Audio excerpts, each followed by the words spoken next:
$8 for Wednesday. Right. And just be happy about it. Yeah, I kind of try and do that. Just be like, okay, what's 5% of what I played today? That's what I made.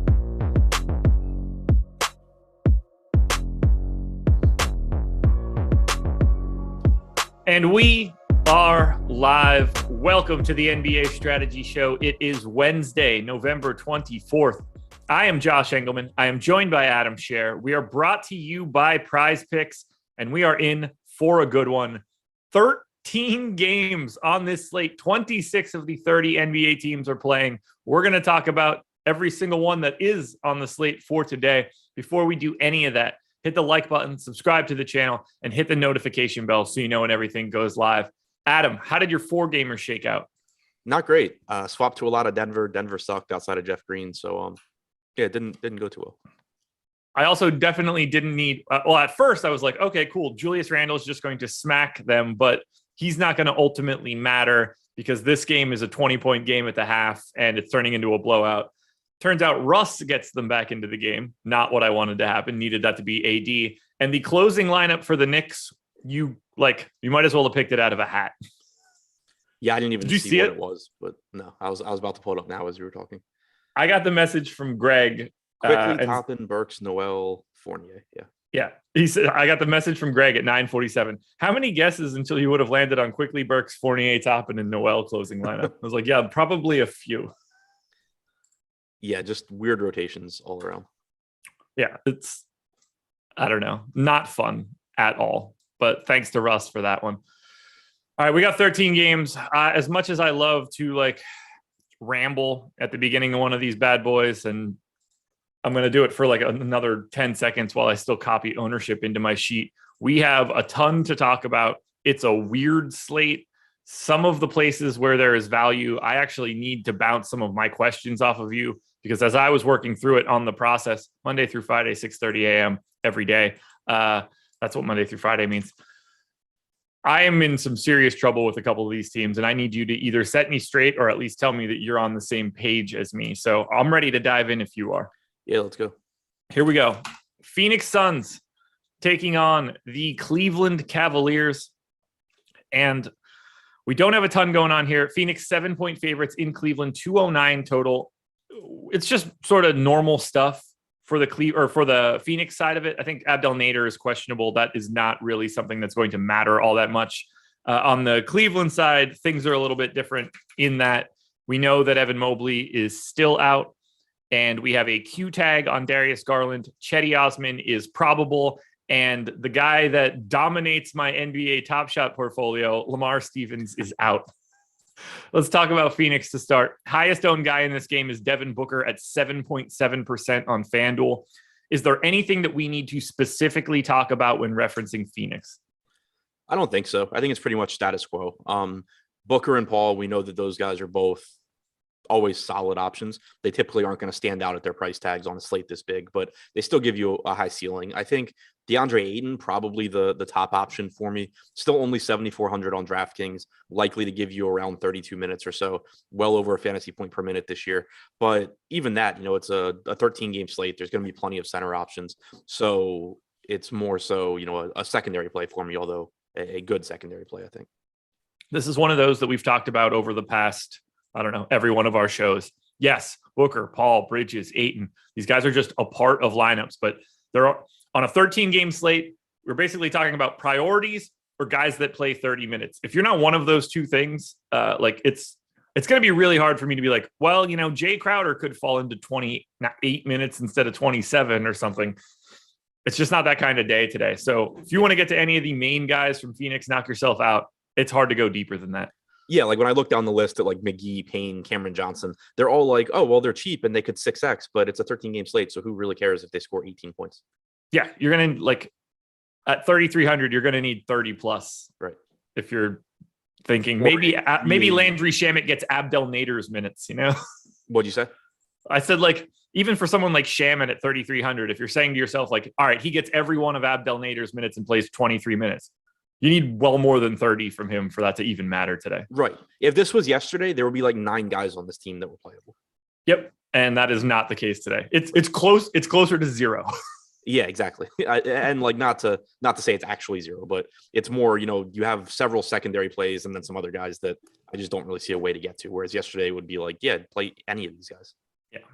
On the Cleveland side, it's a little bit different. Obviously, if Darius Garland is out, we're going to open up a lot for Cleveland. Maybe not a lot, but we're going to open up a lot more.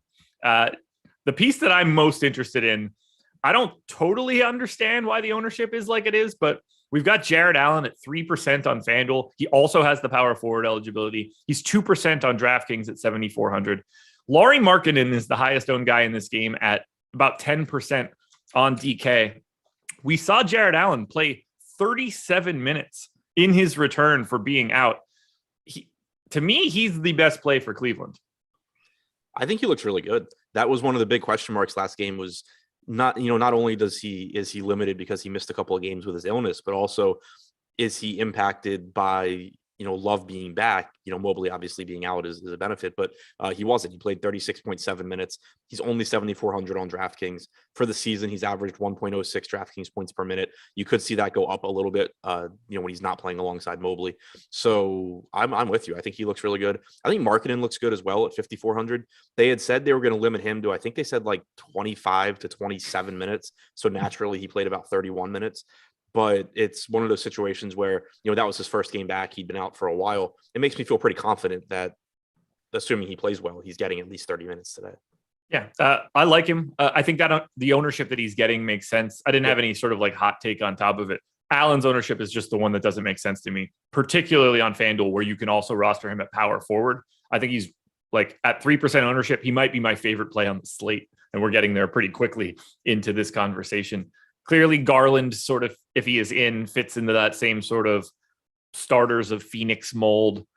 Can we do anything else here? It doesn't feel like it's Dean Wade or Isaac Okoro or even Rubio at this point. Yeah, I don't see too much else. Rubio's expensive enough. He's pretty risky in 30 minutes. It's just hard to see him putting up a score that you have to have. Darius Garland still played 38 and a half minutes last game, which was good to see. He went to the locker room at one point. He got hit in the face. I'm assuming that's why he's questionable today. But, I'm still expecting him to play mid to upper 30s here. Chetty being back could potentially cut into that a little bit just with another body in the rotation. But, yeah, like you said, Chris Paul type play where I'm certainly happy with Garland. I don't think he's going to stand out as a priority for me. Anything else here for Phoenix or Cleveland? No. On to half of the most crazy day for me. I really want to get your thoughts on Indiana. We're going to start on the Lakers side. They are 1.5 point underdogs in Indiana, 219 total. LeBron, fresh as a daisy, coming back from his 1-game suspension. I know you have this in front of you. Do you know what the highest ownership number is for the Lakers today? It should be like 3%. 0.8% to Anthony Davis is the highest owned guy. Now, I obviously want a little bit more of Anthony Davis than that, but do I? 11K across both sites. It's not ideal. This isn't like, I don't know how we roster the Lakers today. They all project actively bad, like poorly for me. Not, they're a little overpriced, but they're low owned, just like actively don't want them. Yeah, obviously at 1% ownership, you're never wrong for putting Anthony Davis or Westbrook or LeBron into a lineup, but I still think I'm going to find other contrarian pieces that I like more. Just expensive price tags here. LeBron being back cuts into their production. You do also have, we don't know exactly how Davis is physically. He was questionable yesterday with his illness. He ended up playing 34 minutes, but it did sound like the illness was an actual concern. They interviewed Frank Vogel, I think coming out of the half, or it was partway through the first half, and he was pretty much just like, yeah, we're trying to have Davis run like 7-minute stints at a time and hope that at some point he starts feeling better. So it seemed like it was actually affecting him too. So not that I really need more reasons to not want to pay 11K for Davis with LeBron back, but I think that his health is a little bit of a concern here as well. Yep, I agree. I think it'd be very easy to have 0 shares of the Lakers. I would expect to have 0. Yeah, I would expect to get a little bit of AD on FanDuel just because he also gets that power forward, and it's just monstrous at no ownership. But I ran a dummy crunch of 1,000 lineups, sorted it down. I got 8% Anthony Davis. Like, to me, that's just fine. Nothing I'm paying attention to. Not exactly a stand either. This is where it gets crazy to me. I don't know what to do with Indiana. They are favorites here in this spot. It's a massive pace up spot for the Pacers. The Lakers are the second fastest team in basketball. And some of the prices on these guys are kind of crazy. Like we've got Brogdon on a day like today with 13 games, 22% owned across FanDuel and DraftKings. And I largely agree with it. We've got Domantas Sabonis, about 12% owned across both sites. I think he looks good. Miles Turner is 6K on DraftKings, just center eligible. I think he looks good. Karis LeVert's rates say that he should look good here, other than his fantasy points per minute, which have been down, but he's 10% owned on FanDuel at 5,700, 5,500 on DraftKings, only 5% owned. Might be my favorite option from a GPP perspective for the Pacers, but I really like Sabonis, Brogdon, Turner, and LeVert. The problem is, what minutes are these guys playing? The past 3 games for the Pacers are gross from a rotation perspective. But it's two massive blowouts and the game where they all just got benched. I think you can just minutes wise just throw out the last 3 games. So I'm projecting them like they normally would. Sabonis at 35, Brogdon at 35, main starters all the way up, near their 30s, Turner at 30, LeVert 28. I'm still getting to a ton of these guys. I don't really trust Rick Carlisle to not just flatten this out for more than another. He could do just about anything and I would believe it because he's Rick Carlisle. But I am projecting these guys like it's a normal old, when you're playing in a competitive game, you're playing north of 30, at which point I love all 4 of these guys. Yeah. I mean, even if if you go to 34 minutes on Sabonis and Brogdon instead of 35 or 36, I still think they look good. Yeah. It kind of seems like DraftKings has overcorrected on the pricing here. For a while they were overpriced because in a lot of the games at the beginning of the year, you had LeVert out and then LeVert came back and Brogdon was out. And so it led to these guys having elevated salaries. Now it's kind of like they just chopped them a little bit too far. We've talked about Sabonis not being quite as involved in terms of assists this year, but still in 7 games with Brogdon and LeVert active, he's averaged 1.2 DraftKings points per minute with a 23% usage rate, 18% rebounding percentage, 17% assist percentage. Brogdon's at 1.07 DraftKings points per minute. LeVert has a 25% usage rate. They're just a little bit underpriced now for not only their average production, but also their ceiling. So I think Sabonis and Brogdon are the 2 I'm most confident in. LeVert, who is questionable at 5,500, I like that ownership. I think Turner looks good at 6K, but I'm with you. I just think it's a good spot for all of these guys. And, kind of like I was saying before, you can take a minute or so off of their projection and they're still going to look good. And there's certainly times that they're going to play more than 34 minutes. All right. I'm glad we're on this, the same general page here, because this was the first puzzle piece I hit where I was like, okay, maybe this is a new thing for Rick Carlisle and these guys are going to play 30 to 32 minutes as starters at best. And all of a sudden things look a little bit worse, but yeah, the only thing that I would point to as some sort of a concern is Brogdon, for example, in the first half last game had a shortened rotation in the second quarter. He only played 4.5 minutes. So total in the half, he played 16.5 minutes, but that's still 33 minutes if you put that over a game, and he easily could have subbed back in earlier. Sabonis kind of the same boat, but he also lost a little bit of playing time in the first half because he subbed out when he picked up his second foul in the first quarter. So I'm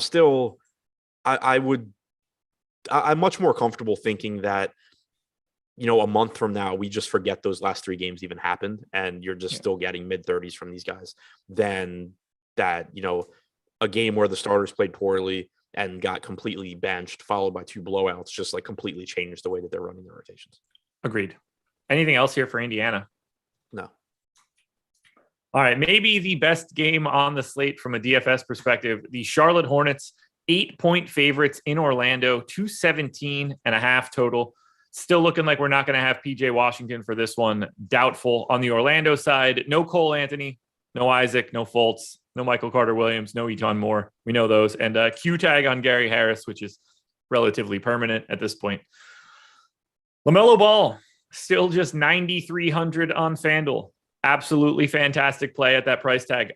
10-7 on DraftKings is a bit of a tougher sell. Miles Bridges is 8,200 on FanDuel and 7,800 on DraftKings. He is 15% owned. We've got 8% ownership going to Gordon Hayward on FanDuel. We've got 9% ownership going to Cody Martin on DraftKings at 3,400.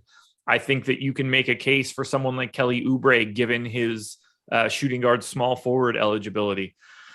Who knows what you want to do with Mason Plumlee? There's going to be a million centers that you could roster today. How are you feeling about Charlotte in this one? Yeah, so with the DraftKings pricing, I think it's still pretty similar to what we've talked about recently, where it's a lot of guys that look good and Yeah. not much that looks great in the context of the entire slate. I do think Miles Bridges at 7,800 is a pretty cheap price tag. You're still getting huge minutes from him. He played 41 minutes against Washington last game. He's averaged 37.2 minutes per game in the 14 games he's played with Rozier this season, 1.04 DraftKings points per minute in those games. LaMelo, you certainly can get to in tournaments. He's expensive, but he's also really good and he's playing more minutes. He's at 1.44 DraftKings points per minute and 35 minutes per game in the games he's played with Terry Rozier active this year. So I think that as long as the ownership is relatively low, he'll look pretty good. Right now, we have him projected for 4% ownership. Cody Martin as a value option is fine. Plumlee's not playing enough minutes for me to really feel good about him, but he is cheap if you need to get there. And then, you mentioned Oubre at 4,300. I think him and Rozier are both fine as well. But Oubre is nice because when he's playing well, he typically will get those closing minutes. He's certainly capable of giving you a dud. Last game, he didn't play particularly well. He only played 22 minutes while Cody Martin got 28. But, if it was a situation where Charlotte's playing from behind or Oubre is playing well, I think you get those final 6 minutes or so at the end. And he's the one that ends up with 28. So it's a volatile spot, which is nice at low ownership in tournaments. Absolutely. Do we have anything else here that we need to touch on for Charlotte? I think they just look sort of pretty good across the board. It's a good spot for them. Yeah. Here's where it gets kind of crazy. The Orlando Magic. Franz Wagner on DraftKings, 33% owned. Jalen Suggs on DraftKings, 31% owned. Wendell Carter Jr., 39% owned. Mo Bamba, 21% owned. Terrence Ross, 12% owned. Wendell Carter, by the way, 41% owned, projected on FanDuel. All those guys are all pulling some ownership on FanDuel as well, but some of those prices, like 3,900 for Franz Wagner, is just comically low. I still think you can get to someone like Chumo Kiki, who's not pulling any ownership whatsoever in this game. RJ Hampton could potentially fall into some additional minutes. No ownership coming in here. Michael Mulder got the start the last time out for Orlando. Not sure that I see that one coming again here, but certainly could happen. Orlando is sneaky like the most important team on this slate right now, and that is not a fun thing to say out loud. Yeah, it's a really interesting spot in tournaments too, because I love all of these guys. I think Orlando's just got a ton of good plays here. You mentioned Mulder. I think basically if Gary Harris plays, Mulder is essentially not in the rotation. If Harris is out, there's a good chance Mulder starts again. But Jalen Suggs looks great at 4,800 without Cole Anthony. Wendell Carter Jr. looks amazing at 5,500. Bamba at 6,400 looks good. Wagner and Ross sub 4K. And then, like you were saying, even RJ Hampton, Chumo Kiki, those guys have the potential to play minutes as well. The issue for me is it's a 13-game slate, and we have such insane ownership going to these guys. It's not like they're 3K flat or anything. They're for sure underpriced. And I'm not trying to say, you just shouldn't play Wendell Carter Jr. or Jalen Suggs. But once guys start getting to the 5 to 6K price range, even if they're underpriced, there's always going to be alternatives you can get to that give you the same range of outcomes. For example, just from games we've talked about, do I think Wendell Carter Jr. is a better play than Karis LeVert? Yes. Do I think that he deserves to be 8 times as popular as Karis LeVert? No, I do not. So that's kind of the issue I run into. Like last slate, for example, you kind of had the same thing. It wasn't as good of a matchup because it was a spot at Milwaukee where it was really likely that they just got destroyed like they did, and minutes ended up being kind of limited. Here, it's a little bit more likely that this ends up being a competitive game. It's a good spot against a fast Charlotte team that doesn't play defense. But for example, last slate, you had Suggs at 5K. I don't remember how many games there were. It was less than 13, but I think it was like 8 or 9 or something. And he was like 35% owned or something in the large field tournaments on DraftKings. I think anybody who's watched any of our shows knows how much I love rostering Jalen Suggs. But on that slate, I think I had like 5 or 10% because it was just like, it was really, really easy to build lineups that still projected well and just had lower owned pieces than Jalen Suggs at 30 something percent, and gave you a similar range of outcomes. I think it's kind of the same thing here. In cash, you absolutely should have a $4,800 Jalen Suggs. In tournament lineups where you already have some contrarian pieces, feel free to play Jalen Suggs. He looks like one of the best plays on the board. But even at an underpriced price tag, you can find alternatives here that are not 40% owned. It just comes back to having to realize that when you're playing tournaments, and the massive field tournaments in particular, but any tournament, it comes back to not trying to be right. You're not trying to be right the most often. You're trying to make the most money when you're right. And you're going to be right very frequently if you roster Jalen Suggs or Wendell Carter Jr. or these guys here, because they are some of the best plays on the slate, but you're not going to make as much money when you're right. You're going to make more money in the games where Jalen Suggs does what he did last game, or he does what Talen Horton-Tucker did last night. One reason or another, he scores 20 fantasy points. And the other reason that it's easier to get away from guys in this price range is, not only are there more guys around them that have a similar range of outcomes, but they're at a price point where, Jalen Suggs goes and gets 30. You're like, that's good for 4,800. It is not going to be the best play in that price range. Like it's just not on a slate this size. So, long story short, I think Orlando is the best in a fantastic spot. They have a bunch of the best plays on the slate. Definitely pay attention to the ownership. Definitely, mix these guys into lineups where you already have contrarian pieces. Don't be afraid to get away from them in other lineups, because even though they project the best in their price range, there's still a very good chance the field beats them out. Yeah. For the perfect example, like I said, I ran my crunch already. I got to single digits of Wagner, Suggs, Bamba, and Carter all on FanDuel in relationship to high 20 or high double digit numbers on ownership for them. There's just so many other guys in the mid 5s and 6s that I'm going to get to someone else over a 23% owned center only eligible Mo Bamba. It's just going to happen like that in GPP. So I'm really happy with the way that I have this set up, but on the surface, from a points per dollar perspective, this is probably the best team on the slate. And I don't think it's really close. Yeah. And so people are talking about Suggs versus Hampton in chat. So this is one, if you think Hampton is a better play than Suggs just on its face, you're wrong.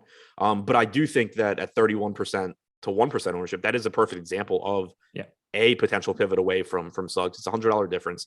If this game's competitive, you probably are getting 30 to 34 minutes from Suggs. You're probably getting like 24 from Hampton, and Suggs most likely is beating Hampton. But if this game is a blowout, if Suggs plays poorly and Hampton plays well, there's paths, to Hampton getting more minutes in game flows or situations where Suggs is getting less. So that's, kind of the perfect example. I think that, like in cash, you absolutely should be playing Jalen Suggs ahead of RJ Hampton.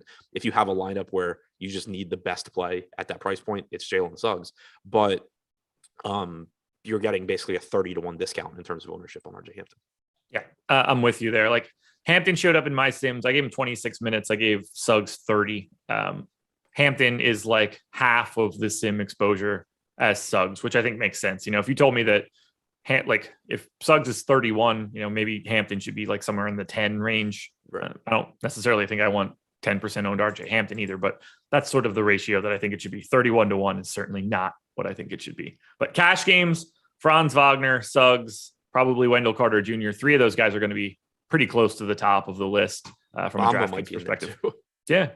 The fact that he's just center ends up making it a little difficult, but not that he's not a good player or anything, but it's going to be hard to take. Like you're clearly taking Carter before Bamba. Yeah, because of the power forward. Yeah.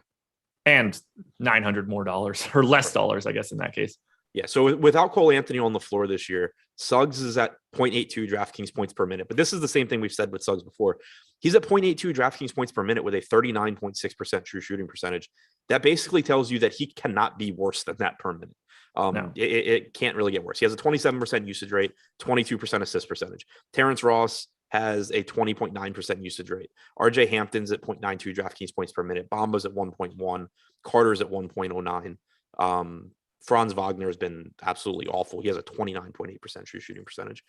So I guess you can get worse than Suggs. But the point being, the minutes are there. There's more opportunities to go around without Cole Anthony. This is very clearly a fantastic spot.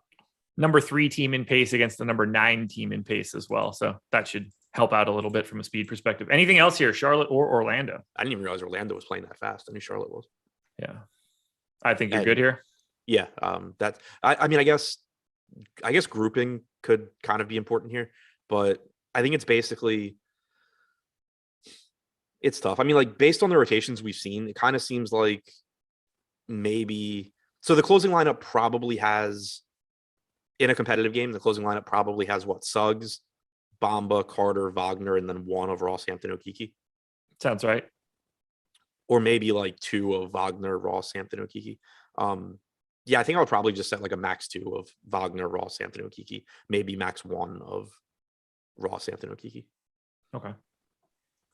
Schedule for the rest of the day coming up immediately after this, 11 a.m. NFL Strategy Show Thanksgiving Ownership Edition. We've got the Jock Market NBA Show at 1 p.m. We've got the NHL Strategy Show at 1:45. Yahoo NFL Show at 3. Jock Market NFL Show at 3:30. No House Advantage NFL Show at 4. Adam will be back for the deeper dive at 4:45. And then we close it out with Live Before Lock NBA Edition at 6 p.m. Plus, NBA ownership rankings are free today, as are NHL ownership projections. We're on to game number 4, the Brooklyn Nets, 1-point favorites in Boston, 216 total. I want to hit you with a question right now before you ever get a chance to look at anything. Do you know what Blake Griffin is shooting from 3 this season? 43%. 19%. He has missed 22 straight threes. That's not good.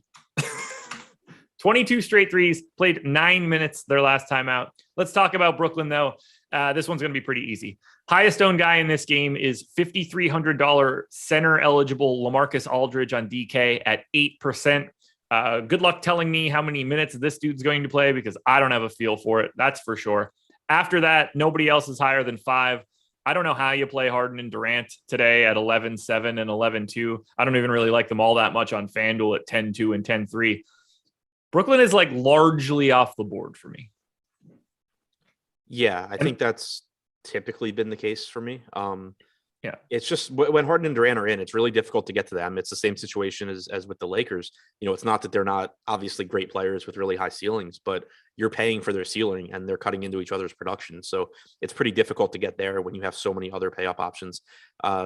Aldridge at 5,300 is okay. He started started the second half last game rather over Blake Griffin. Don't know if that ends up being a thing going forward or not, but certainly something to keep an eye on because he's been a very good per minute fantasy producer this year. If you get him in a situation where he can play more minutes, he looks really good. I mean, he played 34 and a half last game. So definitely keep an eye on the starting lineup there. But if he doesn't start, it's hard to think he's playing more than, 24 to 26. Patty Mills looks okay, but 13 game slate, plenty of alternatives. So not a whole lot that stands out to me here. You're not touching Harden and Durant at those price tags, right? Not, at least not on purpose. Yeah, if I end up with a couple percent, it wouldn't be shocking, but I think I would probably get to them before I got to the Lakers guys, but same. I kind of doubt that I get to any of it. Makes sense. Boston side, we've got Q tags on Jaylen Brown and Josh Richardson. Marcus Smart should be available. Highest owned guy in this game on FanDuel or DK is Marcus Smart at 6%.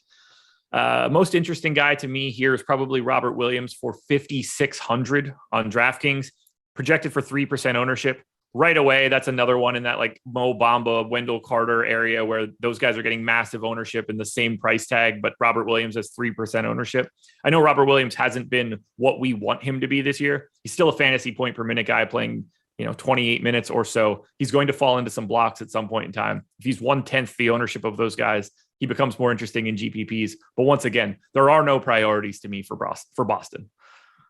Yeah, I mean, that's pretty much where I'm at. I'm with you on Robert Williams. 5,600 getting pretty cheap. Horford does certainly cut into his production, but that's still just there's a lot of ceiling there, I guess, is how I view it.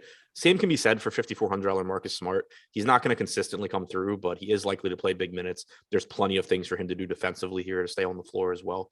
So I think this is kind of a situation where nothing stands out as a priority, but getting to some of these cheaper pieces like Williams and Smart, as long as they're going to be relatively low owned, makes sense in tournaments. Also, based on chat, I'm not buying that 30-1 Suggs versus Hampton ownership. I think it might be a lot closer based on game logs. Maybe. Do we get to anything here if Jaylen Brown happens to be out? Yeah, Schroeder would look pretty good at 6,400. Tatum would obviously look better at 10-1. Everybody would look better, but I think the guys that go from like mildly appealing but not really to actually good would be Schroeder and Tatum. Who the hell is at my front door right now? Ringing my doorbell. That better be a mail guy. Yep, it is. I don't know what we just got delivered, but I hope it's for me. Anything else here, Brooklyn or Boston? Nope. All righty, we're on to the Chicago Bulls. 8.5-point favorites in Houston, 212 total. Really excited to talk about Houston. There is some ownership coming in here on FanDuel, and it is heavy. 19% to DeMar DeRozan, where he is 8,600, shooting guard, small forward eligible. DeMar DeRozan is 9,200 on DraftKings, just power forward eligible. Be ready for that. I don't really think that you're getting to anything from Chicago on the DK side. Zach LaVine is only 8K. He's 16% owned. Alex Caruso is 5,400. He's 13% owned. Now, we do have to say Caruso is questionable. Vooch is questionable. I have them both in for right now. Don't think Vooch is playing enough minutes for it to matter, and he's 8,800 on DraftKings, so you definitely don't want him. But I like the four main guys on Chicago for DeRozan, Ball, LaVine, and Caruso. On DraftKings, it's probably not all that much. Yeah, it's pretty tough. Like, I think they're still playable in tournaments just because Houston's really bad. They play really fast. You can get a lot of fantasy points in a hurry, but they're priced more or less for Vooch to be out. Not to say that like guys like LaVine and DeRozan, it's not that they can't exceed a $9K or a $9,200 salary, even with Vooch in. They're still, we know Vooch's usage rate this year was lower than we expected it to be. LaVine and DeRozan were still doing most of the heavy lifting. They can still do well here, but if Vooch is in, it certainly makes them look worse than they would if he's out. Yeah. This is a FanDuel slate. That's for sure. I don't have anything else to talk about for Chicago. I hit on my stuff.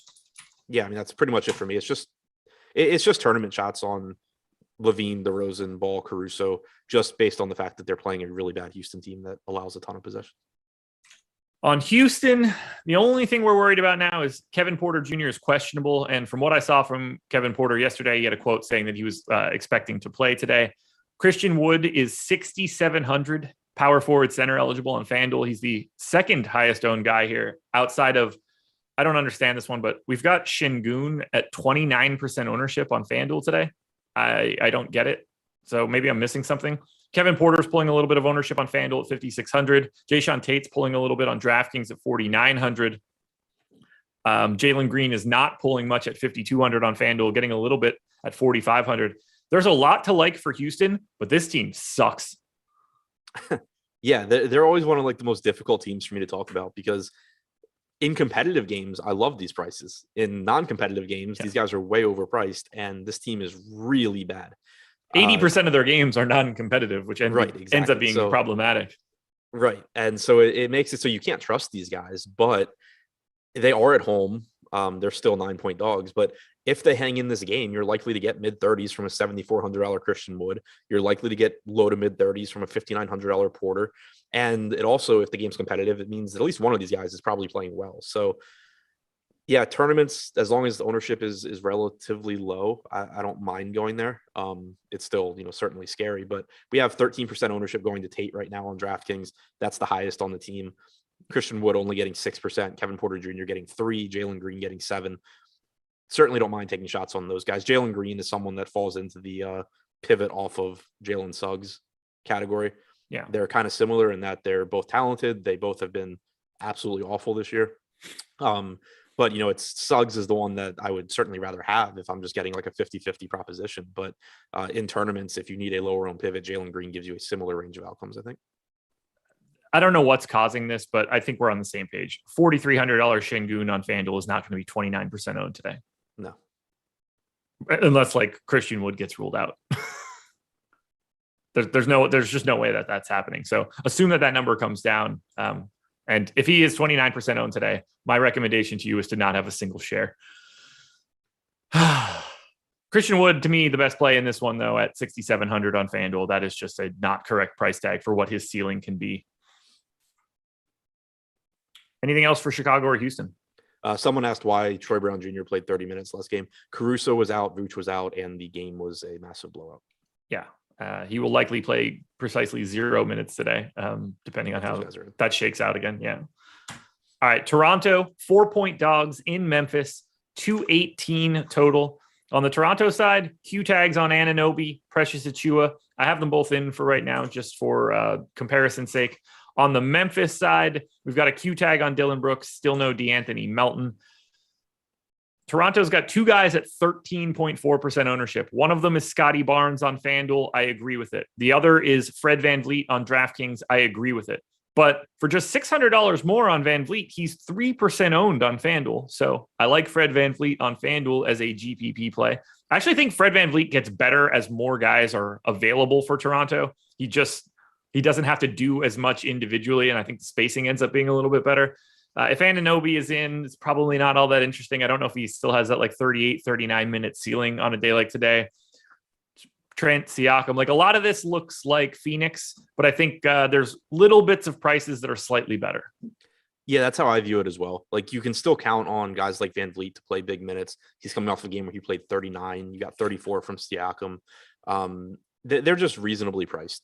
I think if Anunoby is back, that is a relatively high usage guy, but we also expect his usage to go down with, from where it was earlier in the year, now that Siakam's back. So there's a little bit more usage for guys like Siakam and Barnes if Anunoby is out. But even if he's back, I think Siakam looks fine. I think Barnes looks fine. Van Vliet probably the easiest to get to at 7,800 just because you can count on him to play so many minutes. Yeah, I gave him 38. That seems just the way that I need to project him moving forward. And then that Barnes price for 6,500 on FanDuel seems all right to me. They're going to run an ultra concentrated rotation. I assume Chris Boucher is back out of the rotation once again. Banton and Svi aren't going to play all that much. None of it really matters. You're playing the guys that are going to play 30 plus minutes here. For Memphis, though, highest owned guy in this game is $6,300 Jaren Jackson. He's got power forward center eligibility. Makes sense to me. We've got Brandon Clark at 9% ownership. I don't want to touch that. Nobody else is higher than 9% ownership on either side. So if you want some jaw, I think it makes some sense. I think Jaren Jackson on DraftKings, though, is pretty clearly the best option you'll find in this game. Yeah, I think that sounds about right to me. Also, keep an eye on Dylan Brooks' status. He is listed as questionable. He was doubtful last game and then suddenly became a game time decision before being ruled out. I don't know if that was just sketchy reporting. I don't know if that means he was really close to coming back, but definitely keep an eye there because not only does it affect minutes for some of these guys, like Kyle Anderson, but it also affects usage for guys like Desmond Bane, who's coming off of another monster game where he had 28 actual points. He has been like a low 20s usage guy this year without Dylan Brooks, and then a 16 to 17% usage guy with Brooks. John Morant goes from a 32 to 33% usage rate down to about 28%. Like we've talked about before, Dylan Brooks does a lot of things really well. Decision making on when he should be shooting the basketball is not one of them, and it impacts everyone else on the team. So he does play a role here, just as far as how much I like these Memphis guys. But assuming for now that he's out, since he did miss the last couple of games, it would make Jackson look really good at 6,300. It would make Morant look good in tournaments at 9,800. Bane would look solid at 5,500. I'm with you. Brandon Clark at 3,500 looks okay as well. Everything will come down to the Brooks news. I actually have him in for right now, and that makes most of Memphis be basically not all that interesting. Although, again, the Jaren Jackson 6,300 MPE is just going to look, it's going to look always good to you and I, but it looks particularly good in the GPP. Yeah, I mean, the fact he played 34 minutes last game is good because we had, for a lot of the season, we'd kind of been seeing that even when he was able to avoid foul trouble, he was playing like 30 minutes. So you still can't project 34 minutes, but it's nice to see that it's at least something they're willing to do. Yeah. Anything else here? Nope. All right. Back to the Detroit Pistons. They are 14-point underdogs in Milwaukee. This one should be a blast. We did end up getting the start for Luka Garza yesterday. That went about as well as you would have expected it to. Same sort of situation for the Pistons tonight. No Killian Hayes, no Isaiah Stewart again, no Kelly Olynyk as per usual. So we're getting that same rotation. Milwaukee's the same as well. No Brook Lopez, no Dante DiVincenzo, no Semi Ojeleye. A lot of ownership coming into the Pistons on two particular spots. Sadiq Bey on FanDuel at 5,700. I agree with it. Corey Joseph across both sites, but in particular, 4,100 on FanDuel, 28% owned. He was my number one contender. We're going to get more value as the day goes on, and it will make someone like Corey Joseph look a little bit less interesting. But by all accounts, he's going to be playing 32, 34 minutes and look good. I like both of those guys on FanDuel. I think you can still go to Corey Joseph on DraftKings at 4,400, but I don't really see a ton that I love for Detroit on DK. Yeah, I mean, same for me. It's obviously difficult to love much here. They're 13-point dogs at Milwaukee. That's something that is certainly concerning as well, because sort of like we saw with Orlando last game, this could just be a situation where, you can project this all that you want, but it could just be over by halftime.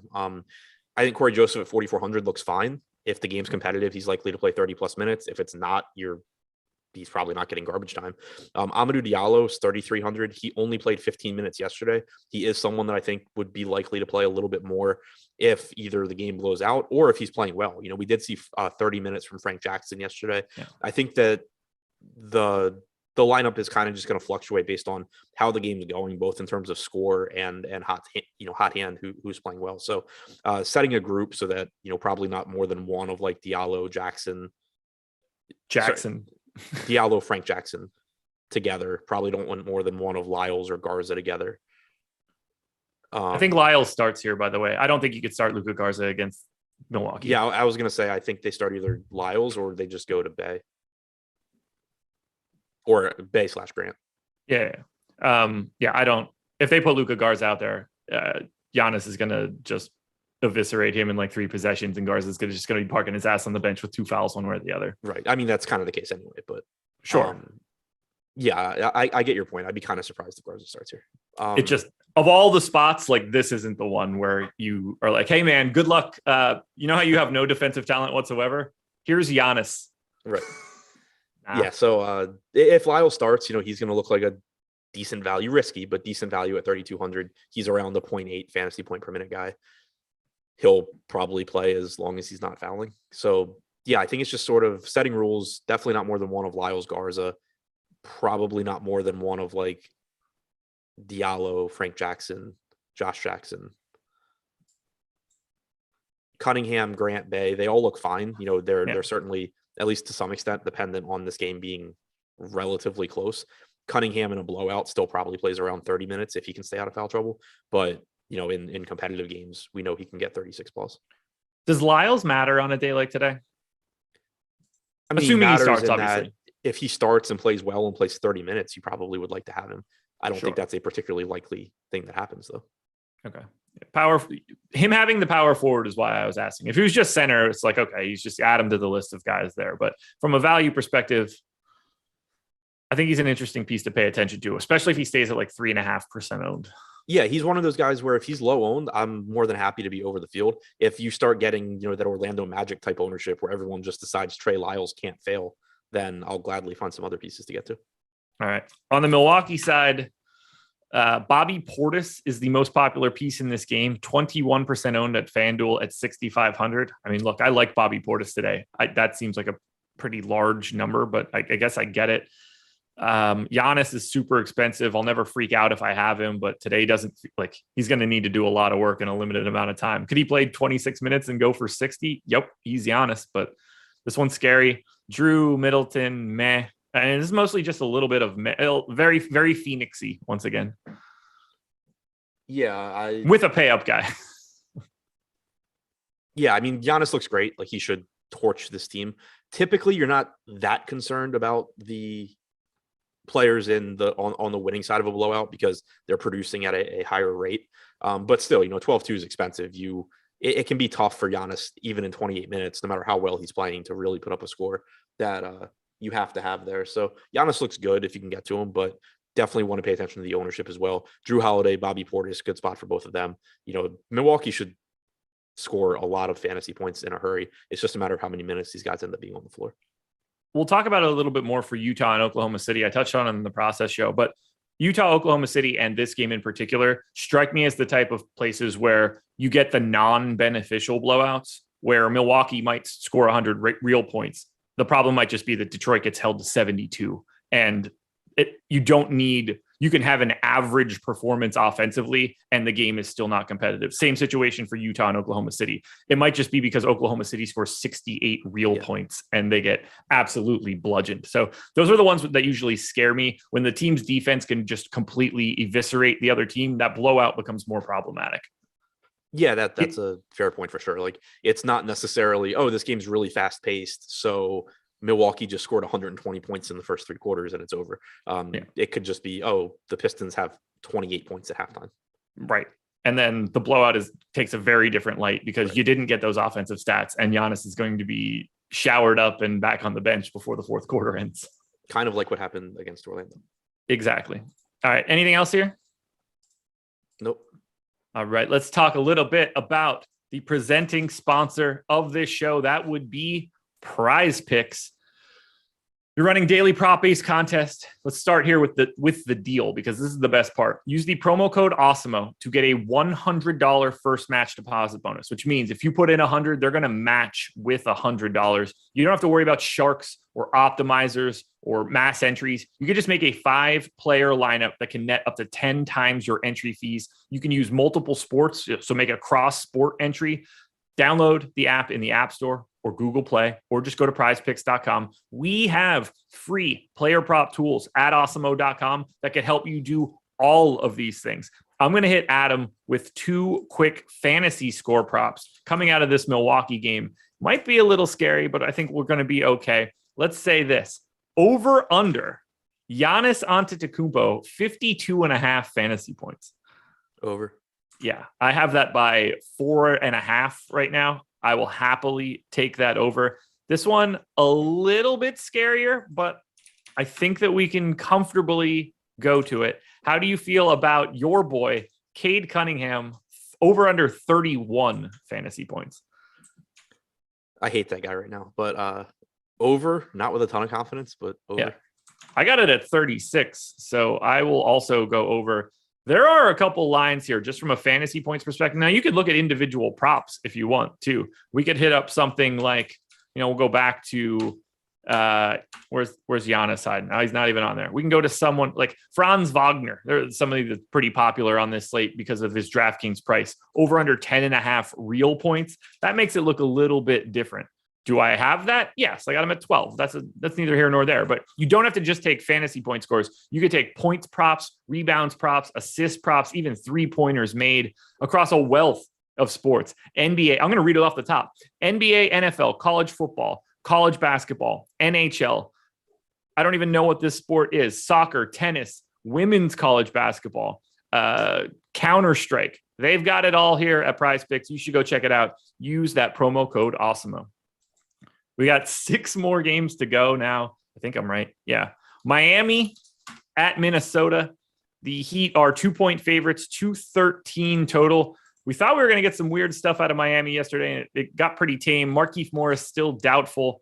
So on the Miami side, highest owned guy is Bam Adebayo, 8K on FanDuel. He's 10% owned. Nobody else is really getting any ownership. I don't get the sense I'm going to have a lot of Miami today. Yeah, same here, assuming that everyone's in. We did have Bam questionable yesterday. If he were to sit, obviously that changes a lot of things, but assuming he's in, 8,400 for Bam looks okay, but there's plenty of centers that I like today. 10K for Butler is becoming pretty tough to pay for. Hero certainly has a ceiling at 7,500, but difficult to prioritize that. Sort of Phoenix Suns type of spot for Miami, I think. Yeah. Minnesota, a little bit different. We've got Anthony Edwards at 7,400 on DraftKings, 15% owned. I think he's pretty clearly the best option for Minnesota on the DraftKings side, especially with the shooting guard small forward eligibility. D'Angelo Russell, I think, looks pretty good as well at 7,300. Not really much else to me. I mean, clearly, anytime you want to get to Karl Anthony Towns, it's fine. But Edwards and Russell look like the best 2 options for me. Yeah, that's about where I'm usually at. Russell's still pretty cheap at 7,300. It's not a good matchup here. Miami's a good defensive team. They don't play fast, but you're still just getting big minutes from D'Angelo Russell in competitive games. He's about a 1.05 to 1.1 DraftKings point per minute guy, and he's only 7,300. So that looks pretty good. Towns, he's a little bit more likely to disappear than other players of his skill level because of Russell and Edwards, but he's only 9,400. He plays big minutes. He looks good. And then Anthony Edwards, we've seen be a little bit disappointing recently. The usage rate definitely dropping pretty quickly in the games, since D'Angelo Russell came back, but you're still talking about around the 28% usage rate for Edwards in those games. Still gives you a high ceiling. He still plays a ton of minutes. So I think it's Towns and Russell at the top for me, followed by Edwards. And then you can also kind of look to Pat Beverly or Jared Vanderbilt as secondary options too. I'm really intrigued to figure out what Anthony Edwards is going to become, or what he's going to become, because he's clearly got the personality to be a star in this league. I'm just really curious to see where his actual offensive skills end up, because he is so incredibly inefficient. Yeah, I'm curious too. I think Lofty and I were talking about that in regards to Top Shot the other day. If because of his personality, if Anthony Edwards ends up being remotely good in the NBA, he's going to be a superstar household name type guy just because of his personality. He doesn't have to be like the best player in the league and he'll be treated like it. Yeah. If he becomes like Devin Booker, right, that's gigantic. Like he only needs to get to like top 25 ish for people to think that he's top 10. It's like Russell Westbrook now. Washington at the New Orleans Pelicans, 3.5-point favorites for Adams Wizards, 208.5 total. Highest owned guy in this game is Bradley Beal at 8.5% on FanDuel. I can pretty much just cross off Washington as any sort of priorities anywhere. And mostly, yeah. By the way, Davis Bertans is back. Yeah. So the center position is typically the most appealing in tournaments for me. We know that we're going to get 48 minutes in general between Gafford and Harrell. Normally, it ends up being like 22 minutes for Gafford, 26 for Harrell. Harrell's certainly capable of just putting up a monster game. We saw it last time out. He's 6,500 here, shouldn't get much ownership. Gafford, 4,200, has a ceiling as well. But there's obviously an opportunity cost for those guys as well. There's a reason that they're low owned. So not upset if I get to a little bit of them, but certainly not priorities. Same can be said for $9,300 Bradley Beal. He has, 40, 50 fantasy or 40, 50 real point games in his range of outcomes. They're not going to happen very often.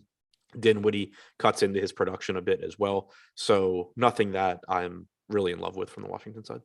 Yeah. Bradley Beal is 8,500 on FanDuel. And I'm just like, yeah, he's an all right play. There are times in the past where it's just like, oh, cool, I'm going to have all Bradley Beal. Yeah, exactly.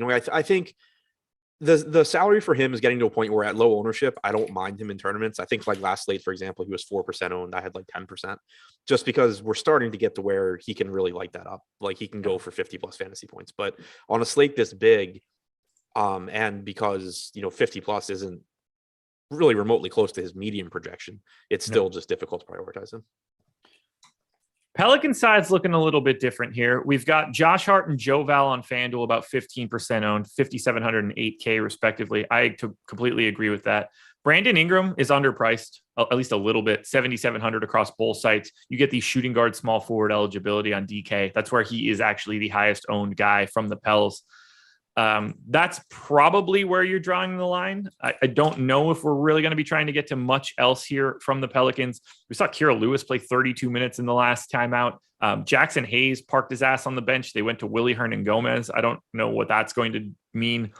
I don't think it matters at all because it's not like either one of those guys are going to unseat Joe Val. So Ingram, Hart, Joe Val, we're waiting on the news of Devontae Graham in or out. That probably matters, but I don't know how much it matters. Yeah, if Graham's out, it matters in the sense that somebody like Kira Lewis or Tomas Satoransky could end up like breaking the slate at minimum salary. It doesn't make it particularly likely that that happens, but it's at least something that you have to consider. If Graham is in, you can pretty much ignore those guys. The backup center spot, like you said, it's kind of interesting in that Hernangomez is a good per minute guy, but Joe Val was in massive foul trouble in that game too. If he's able to avoid foul trouble here, you're talking about whoever the backup center is playing like 13 or 14 minutes, so it doesn't really matter. Joe Val himself, I think, looks pretty good at 8,900. He's not as strong an option with Brandon Ingram, but he's still around 1.25 fantasy points per minute this year. If he's able to avoid foul trouble, he's still playing mid 30s in minutes, and his price tag is slowly coming back down. So I think he looks pretty good. And I'm with you on Ingram being a little bit underpriced as well. He's likely to play 37, 38 minutes here, assuming this game's competitive. It's not a very good spot. Washington's been good defensively. They don't play at a fast pace, but he's got a 30+% usage rate, playing huge minutes at 7,700. And he also has guard forward eligibility on DraftKings. Yeah, that eligibility is massive on DK. Hasn't been good this year, and I assume we'll snap out of it at some point. But yeah. Josh Hart's not the worst play at 5,900 either. Just playing a lot of minutes, doing a lot of things well on the floor. And he's not a high usage guy, so it doesn't really matter that he's playing with a bunch of other high usage guys. He's just going to get some rebounds. He's going to get some assists. He'll score at times. So his salary is slowly creeping up. I wouldn't say he's a priority, but still a path to success for him. This one should be pretty easy. Utah, 12.5-point favorites at Oklahoma City, 210 total. Everybody's in for Utah. I know that you and I are going to say that Donovan Mitchell is the best play you'll find for Utah. After that, this is back into the Suns vibe. I cannot recommend an individual play for the Jazz. Rudy Gobert would be second. These guys don't look all that appealing, and it would blow my mind if this game is competitive. Utah is arguably the best team in the league from a regular season standpoint. And Oklahoma City is in at least a pretty decent battle for worst team in the league, especially on days when Shai Gilgeous-Alexander is not going to be a part of the team. So Mitchell, sure, probably my favorite play here, but this one's tough. Yeah, Mitchell looks fine. Gobert looks fine. His salary has jumped back up to 8,700 on DraftKings, which is why I do think he's a little bit behind Mitchell. That combined with the positional eligibility. But yeah, I mean, outside of that, you're not wrong with like any of these Utah guys. They're all fine at low ownership, but there's nothing that really stands out. Rudy Gay is still 3,300 playing like 18 minutes. Other slates that would be really useful here, it's probably not. Jordan Clarkson should absolutely torch the second unit, but probably also only needs to play like 22 minutes. To be fair, Jordan Clarkson should probably eviscerate their first unit. So also true. They don't. The second unit of the Oklahoma City Thunder is like whatever the hell the main unit is for their G League affiliate. Right. Okay. No Shai Gilgeous-Alexander is the key piece here. We saw Jeremiah Robinson-Earl and Derek Favors start alongside each other in this last one. Josh Giddey is 37% owned on FanDuel at 6K, just shooting guard eligible. I like Josh Giddey a lot, and he's one of my top 10 plays. That is a very sizable number, although he's a guy that is a legitimate triple-double threat. Dort, Giddey, and Baisley are all 10 to 15% owned on DraftKings. I think Robinson-Earl is probably getting a little underrepresented at no ownership at 4,300 power forward center eligible. And then kudos to you if you think that you can figure out who's actually going to play in this game. Dort, Giddey, and Baisley, I gave 30 plus minutes. No one else has that many minutes. Robinson-Earl is the only other guy. I don't know how you pick anybody else from Oklahoma City today. Yeah, I don't really know. Like, I'm not even confident the starting lineup's the same with Favors and Robinson-Earl. If it Agreed. is, I mean, Robinson-Earl played 32 minutes last game. He's not a great fantasy producer, but that's a lot of minutes for him. He is up to 4,300 on DraftKings though. But I think Giddey, Baisley, Dort are the guys that you can feel confident in their minutes. You can't really feel confident in their production. This is a pretty awful spot. But you know, Giddey, like you said, he does have triple-double upside. He is relatively inexpensive and only about 15% owned on DraftKings. He looks fine. Nowhere near as good a play tonight as he was last game, I don't think. You know, his salary's gone up 10% on DraftKings. Now he's facing Utah, but does get more assist opportunities without Gilgeous-Alexander. He already leads the team in assist percentage anyway. There's, you know, potentially more usage as well. Ultimately, not a whole lot that I'm prioritizing here, but Giddey, Dort, Baisley would be the first three I get to, and possibly the only three that I get to. I'm assuming Favors is starting again in this spot at center. Otherwise, I think things are going to be a bit of a problem here against Gobert. Bigger question to me is it Robinson-Earl or is it, you know, Kenrich Williams? Yeah. I guess it also doesn't really matter though, because you're talking about Royce O'Neal. Also true. Just a weird one. 37% for Giddey on FanDuel is probably a little too much, although it's Jalen Suggs-esque. Like, it makes a lot of sense. I understand why the ownership is there. If the cash games, thumbs up. Yeah. If the ownership were not there, you would be playing a lot of him because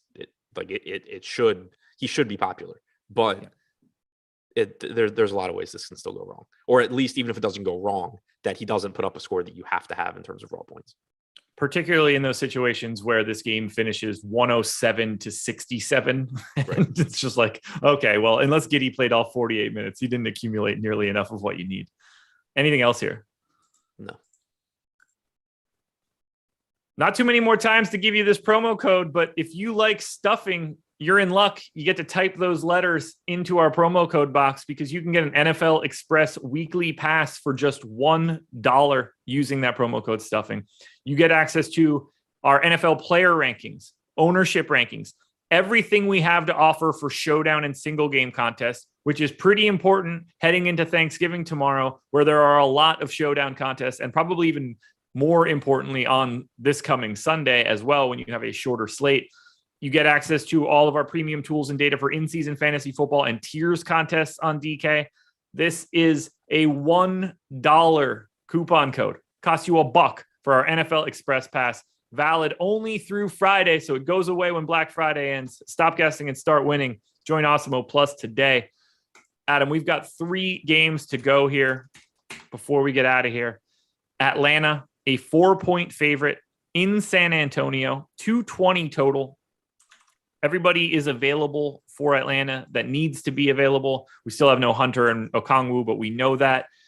No real ownership coming in, but I like these guys a little bit more on FanDuel just because of the paced up nature against San Antonio. It's just a lot of like 6 to 7% owned guys. On DK, I agree with it, but someone like Kevin Huerter or Bogdan Bogdanovic on FanDuel, 4,800, low ownership.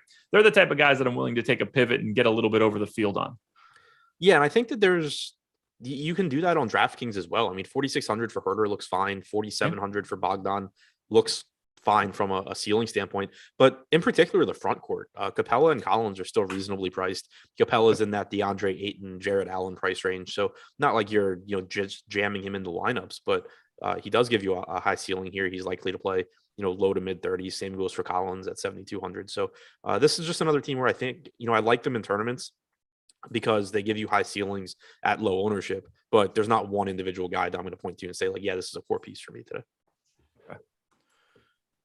I don't have anything else to add to that. So let's switch it over to the San Antonio side where we get one of my favorite plays. And I don't know why he's not getting more ownership, but I'm excited to talk about it.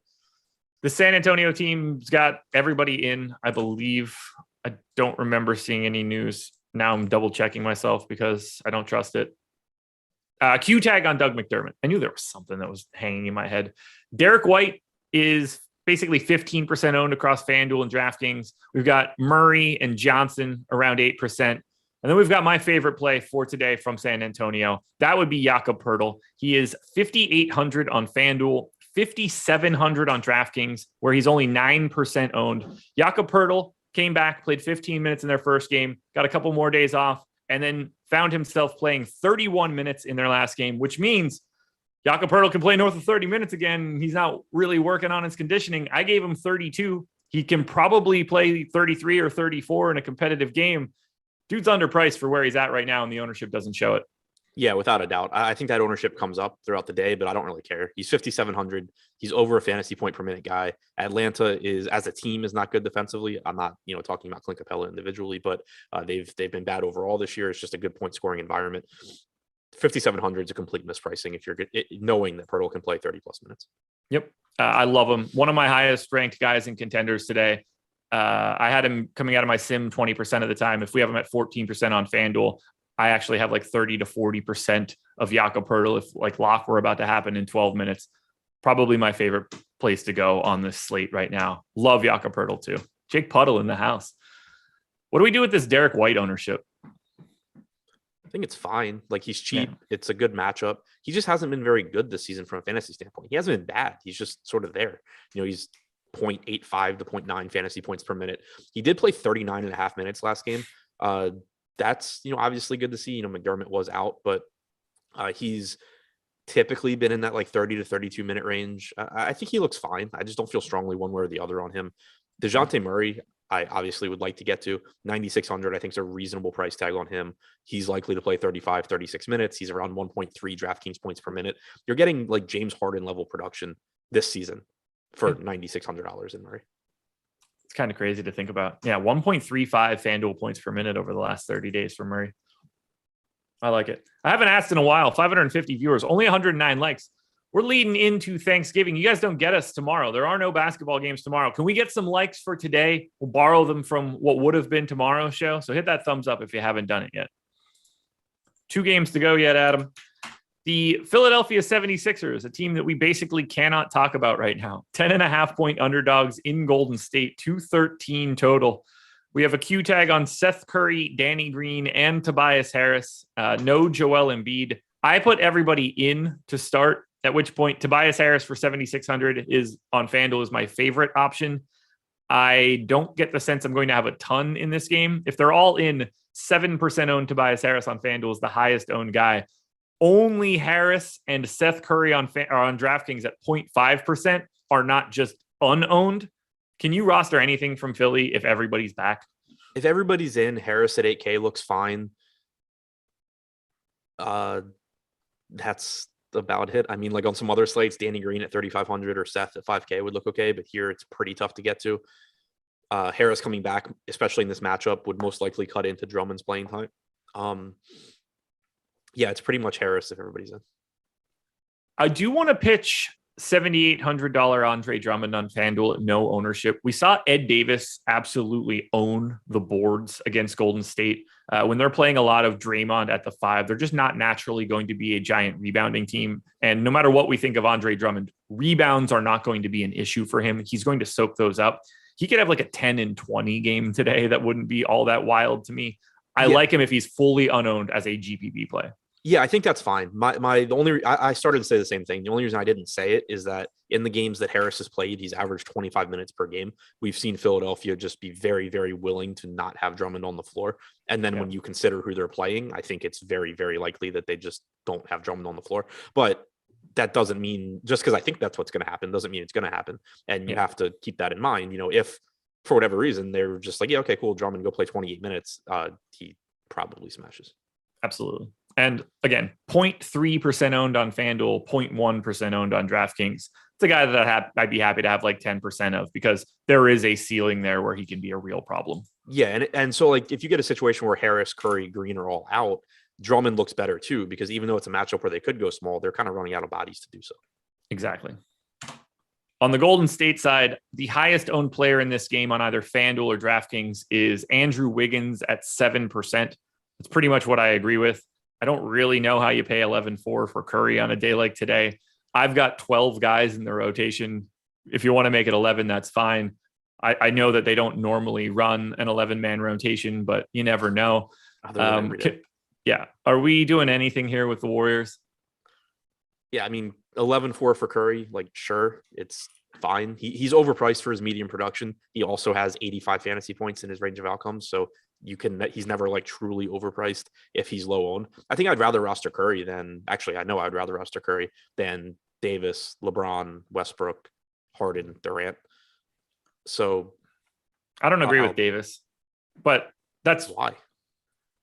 What do you mean why? I mean, why would you rather roster the guy that gets fewer fantasy points? I mean, Anthony Davis in the past 30 days is 1.41, as is Steph Curry. Curry's that low? Are you talking FanDuel? Yeah. Yeah, okay. I'll say Curry's 1.51 on DraftKings for the season. Okay, yeah. 1.41 for the past 30 days. Exact same mark as AD. And it's not like I think that those things are like wildly different either. Right. Yeah, I mean, DraftKings for the season, Curry's at 1.51.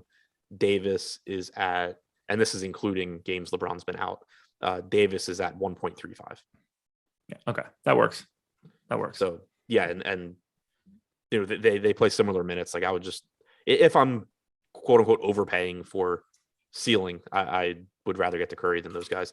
It's just, and it's also, Davis still has to, and this is obviously reflected in the average production, but just kind of even trying to think in terms of how often they're going to hit their ceilings. Davis is competing with LeBron and Westbrook for touches. Harden and Durant are competing with each other. Steph Curry is competing with nobody every single time he's on the floor. So it's just a little bit easier for him to get there. Draymond at 6,700 looks fine. I think it's very likely this game is played small. I mean, obviously from the Golden State side, but also from the Philly side, and that you kind of just get Draymond against a small guy where he can get a bunch of rebounds. Wiggins is pretty expensive. So I think it's basically Steph and Draymond for me on DraftKings. That works. Let's close it out. The Portland Trailblazers, 2.5-point favorites in Sacramento, 224 total.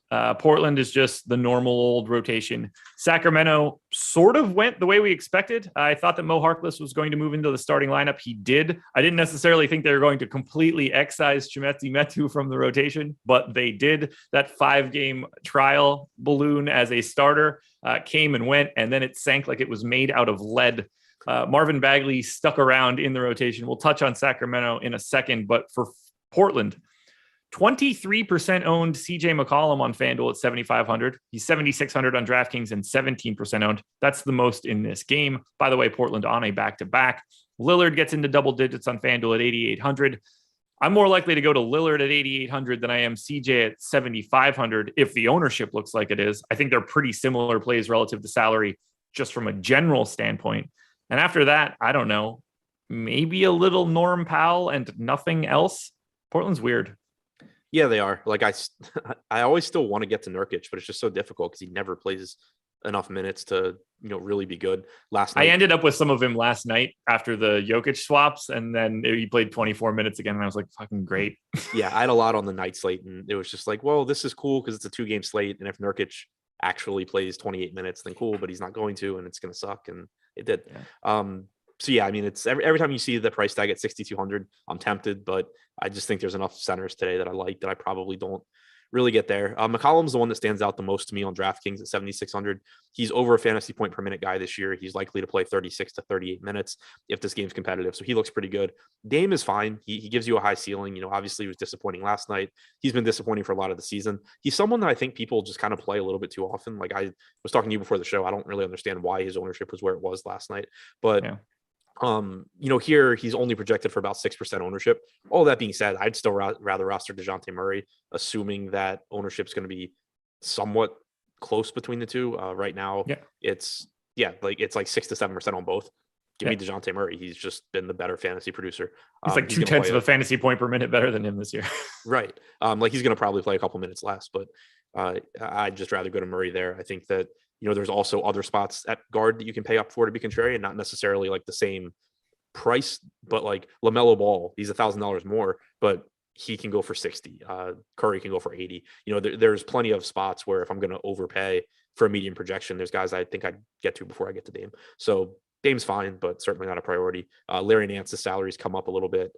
He's okay. Covington's okay at 4,300, but I think McCollum's the one that stands out the most to me for sure on DraftKings. All right. Yeah, I don't mind McCollum. The 23% on FanDuel, again, just for this slate, I'm just going to be able to find other guys that are not that owned. If he is part of an already unowned lineup, like CJ, I think CJ looks pretty good, but it's not going to be difficult at all to find a contrarian pivot today. Right. Yeah, for sure. This slate's a really good example. I don't know if we've even had a 13-game slate this year. If we have, it hasn't been many, but I'm really interested to see how ownership shakes out, because in theory, ownership, like it still matters, but like it shouldn't matter as much on a slate of this size because there's so many options. But with the way that we've seen ownership concentrate this year, even when it shouldn't, from like a range of outcomes standpoint, I still think it's pretty likely that you end up seeing just like several guys be massively popular tonight for no real reason other than their median projection is slightly better than the alternatives. I'm with you on that one. And at that point, the chances are you probably just should not have very much of those particular guys. Yeah, it goes back. I'd said it to you, I think at maybe like a week into the season when I saw what was happening. It was like, this is going to be a really interesting tournament season because I think there's going to be massive swings because the field is going so heavy on the quote unquote best plays. Like when they hit, if the best plays just hit like 5 days in a row, you're just going to lose a shit ton of money if you're playing any sort of a contrarian strategy. But then like it's just going to be not easy to win large field tournaments, but like easier because instead of in the past, it would be like, oh, well, the 20% of the field played this chalk guy that failed. This year, it's been like, 45% played him. So it's really swingy, but I'm kind of expecting the same thing tonight where you look at some guys and it's just like, wow, like, yeah, they were a good play, but not that good. Close us out with Sacramento here. Harrison Barnes is 23% owned on DraftKings. His price is down to 6,200. I think he looks great. Fox is still getting love on FanDuel. Halliburton, Hield, Holmes, all about 10% owned. And I think all of that looks pretty normal. I don't have much else outside of those 4.5 guys if you include Buddy Hield. Yeah, that's where I'm at too. You got another 36 minutes last game from Barnes. No real reason to think that changes under the new coach. Neither, same goes for Halliburton. Holmes played 27.5 minutes. So he was in that same range that he had normally been playing. It's the same guys that, we normally get to. Hield, Mitchell, Hield, Halliburton, Holmes, Barnes, Fox, I think all look reasonable. I think that $6,200 Barnes is the one that stands out the most on DraftKings. Holmes at 6,100, as long as he's low owned, is going to look pretty good. And then 7,600 on Fox. He hasn't been as good this year as last year in a variety of ways, but he's still playing big minutes. He still has a 28% usage rate. He's still capable in any given game of going out there and putting up a big score. Deep dive coming later today. Deeper dive back at 4:45. Yep. There it is, everybody. Thank you for joining us. PrizePicks is the sponsor. Make sure you're checking them out using the promo code Awesemo. Good luck tonight. Enjoy yourself. Make sure you're watching all of our content. Have a great holiday. We're not going to be here for the NBA strategy show tomorrow. We will be back again Friday for that. So enjoy yourself. Don't eat too much turkey. We're going to need you guys here 10 a.m. Eastern time on Friday. Adios and good luck.